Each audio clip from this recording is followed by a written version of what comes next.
A photo of a man who committed a series of crimes that will give you chills, a photo that shows the damages of fire, and some photos of what appears to be a deranged scientific experiment. We are going to be looking at these and so much more as we cover part 2 of the top 10 darkest photos from history that will shock you. Starting off in our number 10 spot, we have the Mad. This is a photo that was taken of someone known as the Mad. His real name was George Metesky, and he was the man who terrorized New York City for 16 years while he planted explosives in public places like an absolute psychopath. I guess he was apparently angry about a workplace injury he had suffered in the years prior to his terrible crimes, so of course the normal, reasonable jump to make would be not that. While no one should have ever had to suffer because of these crimes, the good news is that while he planted 33 and set off 22 of them, miraculously only 15 people ended up injured in the end. This photo of him behind bars is extremely eerie thanks to his creepy smile and haunting eyes. I might be the only one who feels it, but it just seems like something's off. You know? In our number 9 spot today we have ancient preparations. This is a photo that isn't necessarily very old, but it's of some stuff that has been around for a lot longer than cameras have. These images were taken in the ancient city of Herxheim, which is located in Germany and dates back to about 7,000 years ago. The photo shows some artifacts which at a first glance don't look too dark or creepy or weird, but just wait. Apparently these artifacts and remains show clear signs of flesh stripping. Yeah, okay, wasn't expecting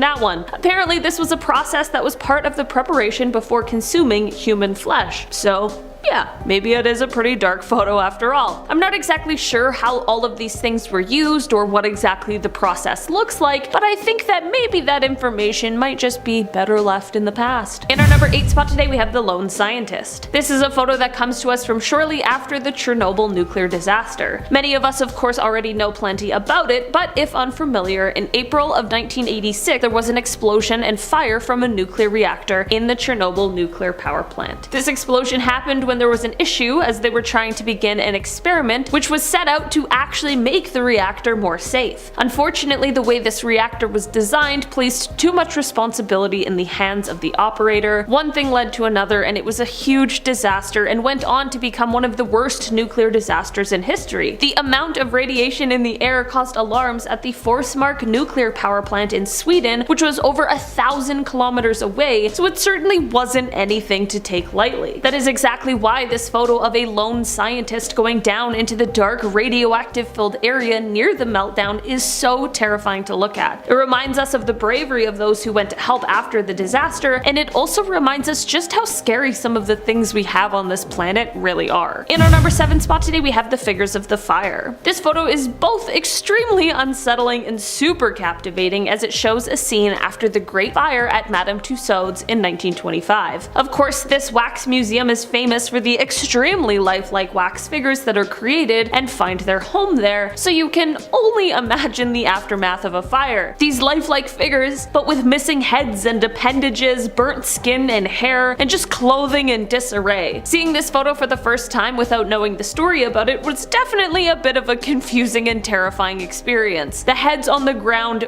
really freaked me out for a full 5 seconds. As scary as it is, I'm just glad to hear that it's not real and just some creative casualties rather than what this photo appears to be at first. In our number 6 spot today we have All Hallows Eve. In this day and age when Halloween time comes around, we see all types of costumes. We see a few spooky scary ones, but for the most part we see princesses or fairies or basketball players or some sort of pop culture reference, but back in the day Halloween was a terrifying time. I'm not saying that because people dressed as all these elaborate scary creatures, I just mean that the absolute scraps people would throw together to make a Halloween mask are truly scarier than any creature I could come up with. This photo just shows a nice little family as they're ready to celebrate the spookiest day of the year, and oh my gosh, it is actually terrifying. Like, I feel like I'm looking at a still from the movie Strangers or something. It looks so terrifying, but it's likely just a completely harmless and innocent celebration. Honestly, well, I'm kind of over seeing people show up to Halloween parties as cats. I'll take that over a potato sack any day, apparently. In our number 5 spot today we have The Experiment. This is a photo that comes from some experiments that were being conducted from the French neurologist Duchenne de Boulogne. He was best known for his use of photographs during his experiments, as evidenced by, well, this video. He was also known for his research into the use of electrical stimulation of muscles, and of course these photos really helped to capture exactly that. These photos have gone down in history not even necessarily for what they show medically, but just because of how startling they are and the often grotesque facial expressions seen on the patient. The experiment being conducted in this shot was meant to determine how exactly the muscles in the face produce facial expressions, which he believed at the time were directly linked to the soul of a man. Of course, these strange faces the patient is making are due to the electrical stimulation, but the photos from his experiments truly make it look like the patients are going through some kind of torment or torture. As far as I know, the man in this photo was totally fine both before and after the experiment, despite what it may appear as, which is always what we want to hear. In our number 4 spot today, we have the Specter. This is a photo that was taken in England in 1963, and it became known as the Specter of the Newby Church. That, of course, is because of the ghostly figure that can be seen in this photo. I'm always a little suspicious of ghost photos. Some are certainly more convincing than others, but Photoshop in 1963 wasn't exactly as accessible and easy as it is now. The photo is said to have been taken by Reverend K.F. Lord inside of the Newby Church, which is located in North Yorkshire, England. Of course, I mean, like many of us are going to do, people were really skeptical of this apparition and just believed that it was a well done case of double exposure,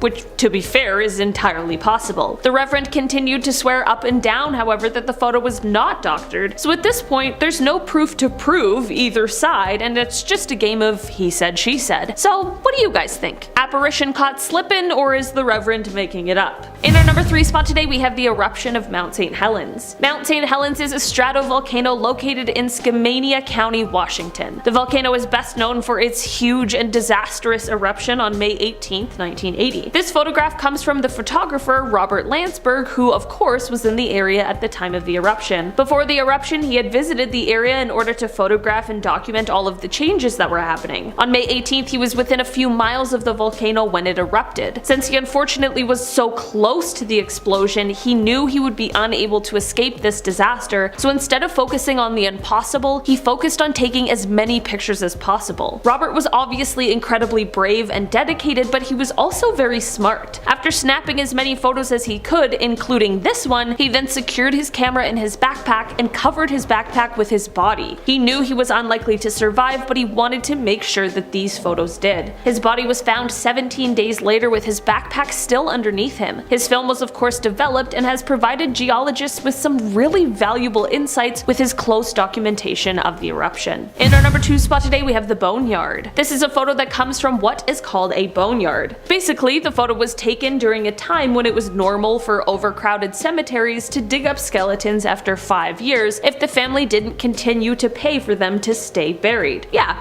it's not a great rule, but it happened and it's a part of our weird dark history. This particular photo comes from near the Colon Cemetery in Cuba, and it shows what they did with these dug up bones. They put them in this boneyard that eventually grew to be 30 feet deep. That is so creepy. This photo shows how the area became a popular tourist destination, and this photo is said to have been taken after the Spanish-American War, and it shows 2 American soldiers playing with bones. Maybe not the best idea. I mean, a little respect for those who passed might be in order. It definitely is an eerie sight to behold. In our number 1 spot today, we have the Crypt. This is a photo that comes to us from the early 1900s, and it shows the area that is beneath the Church of Santa Maria della Concezione di Cappuccini, which is located in Rome, Italy. This area is known as the Capuchin Crypt, and it is a little eerie to say the least. That is because the walls are lined with skeletal remains. It is said that on the walls there are the remains of 3,700 bodies believed to be the Catholic friars who were buried by their order. It is definitely terrifying to look at, and it seems a little nightmare-inducing, but the Catholic order insists it isn't meant to be so macabre. They explain that it's actually meant to be a silent reminder of the swift passage of life on Earth and our own mortality. Well, I can say it definitely does that.